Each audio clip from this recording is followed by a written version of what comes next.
Hey guys, 2 Corinthians 5:17 is one of my favorite ideas in the scriptures. Therefore, if anyone is in Christ, he is a new creature. The old things passed away. Behold, new things have come.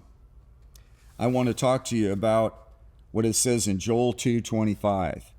So I will restore to you the years that the swarming locust has eaten. He's the restorer.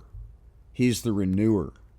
He is the redeemer. My redeemer lives, said Job.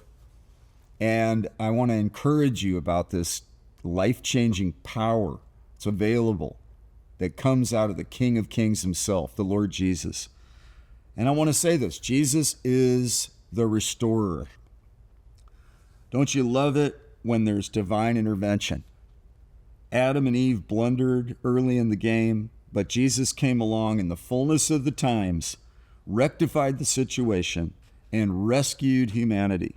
Now, on the other side of Jesus' sacrifice, we are no longer lost and dead in sin. We are brand new creations reconciled in God. Wow, that's such good news. Number 2, look to the end result. As we believe God for his will in our lives, we don't want to get sluggish. Instead, it's through faith and patience that we inherit the promises of God. I love Hebrews 6:12, faith and patience. You never give up and you keep pressing on and you don't give in. Look at the outcome of Job's life. God restored twofold all that he had lost. That's Job 42:10. The devil's attacks come to an end, but God's mercies never end. Number 3, receive abundant life. After David failed and sinned, he asked the Lord to restore to me the joy of my salvation. That's in Psalm 51:12.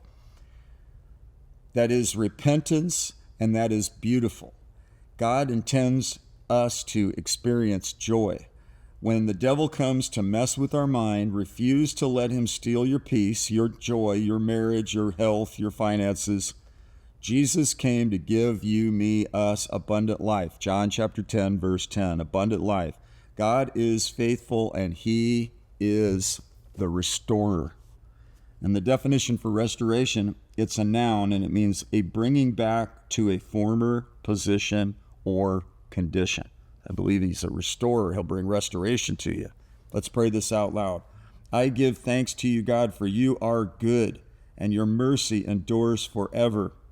I receive fresh touch from the Holy Spirit today, and that all that you have for me. In Jesus' name, amen.